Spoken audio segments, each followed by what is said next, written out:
Shalom saudara-saudara yang dikasihi oleh Tuhan. Di dalam perjanjian baru, maka Tuhan Yesus banyak berbicara juga tentang harta, materi atau uang. Saudara, Tuhan Yesus menggambarkan jikalau kita mendapatkan seluruh harta dunia ini atau mendapatkan dunia ini tetapi kehilangan nyawa kita, apalah artinya? Lalu Tuhan Yesus juga mengajarkan bahwa kita tidak bisa mengabdi kepada Mamon dan mengabdi kepada Tuhan. Saudara, ini menggambarkan saudara bahwa harta benda itu bisa menjadi halangan bagi kita untuk kita mengasihi Tuhan. Tetapi juga harta benda bisa menjadi bagian sebagai ekspresi kita di dalam kita mengasihi dan mengabdi kepada Tuhan. Salam jumpa dalam program Tuhan adalah Gembalaku. Saudara, hari ini masih ada orang Kristen yang mempermasalahkan tentang persembahan persepuluhan dan meragukan apakah ia harus memberikan persepuluhan. Saudara, ada pengajar-pengajar mengajarkan bahwa persepuluhan itu adalah semata-mata pengajaran di dalam perjanjian lama. Saudara, pengajaran perjanjian baru kita bukan memberikan 1/10, tetapi memberikan persembahan tubuh sebagaimana ditulis di dalam Roma pasal 12 ayat yang pertama. Saudara, ketika kita membaca perjanjian baru, maka kita tidak mendapati satu kalimat pun yang menganulir persepuluhan. Bahkan Tuhan Yesus mengajarkan di dalam Matius 23 ayat 23, Yesus berkata, "Celakalah kamu, hai ahli-ahli Taurat dan orang-orang Farisi, hai kamu orang-orang munafik, sebab 1/10 dari selasih, adas manis dan jintan kamu bayar. Tetapi yang terpenting dalam hukum Taurat kamu abaikan, yaitu keadilan dan belas kasihan dan kesetiaan. Yang satu harus dilakukan dan yang lain jangan diabaikan." Artinya, Tuhan Yesus tidak menganulir persepuluhan. Meskipun orang-orang Yahudi itu telah salah menerapkan persepuluhan sebagai sesuatu yang sifatnya sempurna, tidak perlu lagi mereka memiliki karakter Tuhan di dalam hidup mereka, di dalam pengabdian kepada Tuhan. Saudara, penerapan yang salah terkait persepuluhan tidak dapat menganulir perintah Tuhan untuk mengembalikan persepuluhan. Yang perlu kita lakukan adalah, mari kita melakukan dengan benar ketika kita mengembalikan 1/10, sebagaimana diajar Alkitab. Maliaki pasal 3:10 mengatakan, "Bawalah seluruh persembahan persepuluhan itu ke dalam perbendaharaan, rumah perbendaharaan, supaya ada persediaan makanan di rumahku." Saudara, kita membawa seluruh persembahan persepuluhan kita ke dalam rumah Tuhan, yang hari ini kita kenal adalah gereja. Untuk apa? Agar ada persediaan makanan di rumahku. Artinya agar gereja dapat melayani, memberi makanan rohani kepada umat Tuhan, dan juga kepada dunia ini. Saudara, apakah saudara mencintai Kristus? Saudara, gereja itu didirikan oleh Kristus untuk memberikan makanan kepada umat Tuhan dan juga untuk dunia ini. Saudara, pastilah kita terpanggil untuk mengembalikan persepuluhan yang adalah milik Tuhan, agar gereja Tuhan boleh berfungsi memberikan makanan rohani bagi umatnya dan dunia ini. Saudara, mari kita membaca Ibrani pasal 7 ayat 1-10. "Sebab Melkisedek adalah Raja Salem dan Imam Allah yang Maha Tinggi. Ia pergi menyongsong Abraham ketika Abraham kembali dari mengalahkan raja-raja dan memberkati dia. Kepadanya pun Abraham memberikan 1/10 dari semuanya. Menurut arti namanya, Melkisedek adalah pertama-tama Raja Kebenaran dan juga Raja Salem, yaitu Raja Damai Sejahtera. Ia tidak berbapa, tidak beribu, tidak bersilsilah, harinya tidak berawal dan hidupnya tidak berkesudahan. Dan karena ia dijadikan sama dengan anak Allah, ia tetap menjadi imam sampai selama-lamanya. Camkanlah betapa besarnya orang itu yang kepadanya Abraham, bapa leluhur kita, memberikan 1/10 dari segala rampasan yang paling baik. Dan mereka Dari anak-anak Lewi yang menerima jabatan imam mendapat tugas menurut hukum Taurat untuk memungut persepuluhan dari umat Israel, yaitu saudara-saudara mereka sekalipun mereka ini juga adalah keturunan Abraham. Tetapi Melkisedek yang bukan keturunan mereka memungut persepuluhan dari Abraham dan memberkati dia walaupun ia adalah pemilik janji. Memang tidak dapat disangkali bahwa yang lebih rendah diberkati oleh yang lebih tinggi.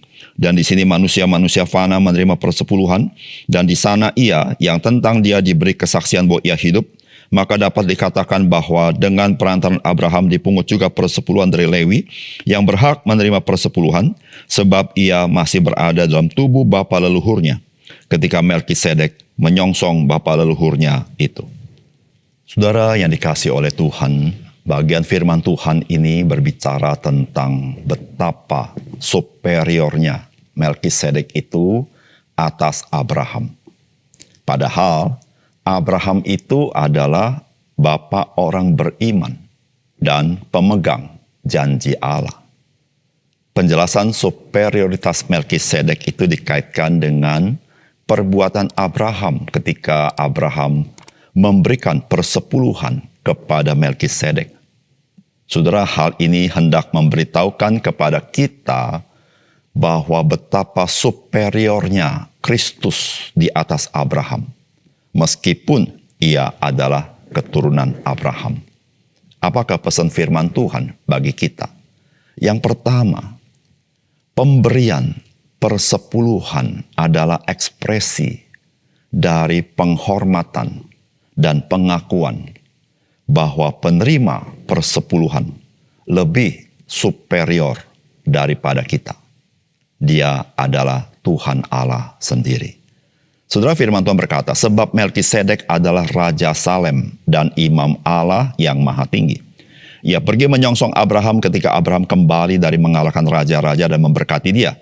Kepadanya pun Abraham memberikan 1/10 dari semuanya. Menurut arti namanya, Melkisedek adalah pertama-tama Raja Kebenaran dan juga Raja Salem, yaitu Raja Damai Sejahtera. Ia tidak berbapa, tidak beribu, tidak bersilsilah, harinya tidak berawal dan hidupnya tidak berkesudahan. Dan karena ia dijadikan sama dengan anak Allah, ia tetap menjadi imam sampai selama-lamanya. Camkanlah betapa besarnya orang itu yang kepadanya Abraham bapa leluhur kita memberikan 1/10 dari segala rampasan yang paling baik. Dan mereka dari anak-anak Lewi yang menerima jabatan imam mendapat tugas menurut hukum Taurat untuk memungut persepuluhan dari umat Israel, yaitu dari saudara-saudara mereka, sekalipun mereka ini juga adalah keturunan Abraham. Saudara yang dikasihi Tuhan, Melkisedek disebut sebagai Raja Salem, dan bersama dengan itu ia adalah Imam Allah yang Maha Tinggi. Dan saudara, keimam besaran Melkisedek tentu tidak menurut keimam besaran Harun. Saudara, Melkisedek, dia imam besar secara unik. Dia imam besar Allah, tetapi dia juga adalah Raja Salem. Dan saudara, dia adalah tipologi daripada Yesus Kristus. Yesus Kristus adalah Raja di atas segala raja. Namun dia adalah imam besar agung yang Tuhan telah tunjuk menurut Melkisedek. Saudara, Melkisedek ini, saudara, Alkitab memberitahukan dia tidak berbapa, tidak beribu, tidak bersilsilah, harinya tidak berawal, dan hidupnya tidak berkesudahan. Saudara, bagian ini menerangkan tentang keimam besaran daripada Melkisedek yang tidak sama dengan Harun. Tidak berarti bahwa Melkisedek ini bukan manusia yang tidak dilahirkan. Namun, keimam besarannya bukan karena keturunan, maka itu kita berkata disebut tidak berbapa, tidak beribu. Karena bapaknya bukan imam besar. Tapi Melkisedek itu imam besar. Dan dia tidak bersilsilah. Karena keturunan Melkisedek tidak menjadi imam besar. Dan harinya tidak berawal dan hidupnya tidak berkesudahan, maksudnya adalah keimam besarannya itu sifatnya tetap tidak diturunkan. Nah saudara, ini adalah sebuah gambaran keimam besaran daripada Yesus Kristus. Saudara-saudara, Yesus Kristus leluhurnya bukan imam-imam karena dia lahir dari keturunan Yehuda. Dan saudara, Yesus Kristus adalah imam besar yang unik yang ditunjuk oleh Allah menurut Melkisedek. Dan saudara yang kasih dalam Tuhan, Alkitab memberitahukan kepada kita betapa superiornya Melkisedek atas umat Allah yang pada saat itu adalah melalui Abraham. Bukankah umat Allah adalah keturunan Abraham? Dan Abraham, saudara, mengembalikan persepuluhan kepada Melkisedek karena dia adalah imam besar Allah pada waktu itu. Saudara, ketika Abraham memberikan persepuluhan kepada Melkisedek, maka saudara-saudara, pengakuan Melkisedek itu superior di atas Abraham. Padahal Abraham pemegang janji Allah dan bapa orang beriman. Bukan itu saja, saudara. Orang-orang Lewi adalah keturunan Abraham. Orang Lewi memungut persepuluhan, tetapi melalui Abraham, orang Lewi pun termasuk bagian yang mengembalikan persepuluhan kepada Melkisedek. Sehingga saudara, imam besar Melkisedek itu jauh lebih superior daripada keimam besaran Harun. Saudara, di sini mau memberitahukan kepada kita bahwa Yesus Kristus dengan keimam besarannya, saudara-saudara, jauh lebih tinggi daripada keimam besaran Harun. Saudara, melalui persepuluhan itu, Alkitab memberitahukan kepada kita akan superioritas daripada Melkisedek. Saudara, hari ini, kita sebagai orang Kristen diperintahkan Tuhan mengembalikan persepuluhan kepada Tuhan. Saudara, sebetulnya di situ memberitahukan kepada kita satu pengakuan kepada Tuhan bahwa Tuhan, dia jauh lebih superior daripada saya. Saudara, tandanya adalah kita mengembalikan persepuluhan kepada Tuhan. Saudara, Alkitab berkata persepuluhan itu adalah milik Tuhan. Maksudnya adalah, saudara, bukan semata-mata materi persepuluhannya, tetapi kesuperioran Tuhan itu adalah milik Tuhan. Dan tidak ada seorang pun yang boleh menyamakan diri dengan Tuhan. Saudara, oleh karena itu, saudara, berbicara persepuluhan bukan sekedar berbicara tentang uang kita, materi kita, harta milik kita. Tetapi berbicara persepuluhan itu berbicara tentang iman kita. Kita mengakui dia adalah Tuhan kita. Dia adalah Raja di atas segala raja. Dia adalah pemilik hidup kita. Dia adalah penebus kita. Saudara, ketika kita mengembalikan persepuluhan, kita memberikan ekspresi iman kita itu, saudara. Oleh karena itu, saudara yang kasih dalam Tuhan, ketika kita berbicara tentang persepuluhan, maka ini bukan sekedar berbicara masalah materi yang kita miliki, tetapi ini berbicara tentang iman kita. Oleh karena itu, saudara, mari kita melakukan mengembalikan persepuluhan berdasarkan iman kita, pengakuan iman kita akan siapakah Allah dan siapakah kita. Pengakuan iman kita akan siapakah Kristus dan siapakah kita umatnya. Saudara, yang kedua, saudara, Yesus Kristus adalah keturunan Abraham. Namun dia jauh lebih superior dari Abraham karena dia adalah anak Allah, yakni yang kekal, yang ada, dan yang tidak pernah diadakan. Saudara, firman Tuhan berkata begini, kepadanya pun Abraham memberikan 1/10 dari semuanya menurut arti namanya. Melkisedek adalah pertama-tama raja kebenaran dan juga raja Salem, yaitu raja damai sejahtera. Ia tidak berbapa, tidak beribu, tidak bersilsilah, harinya tidak berawal dan hidupnya tidak berkesudahan.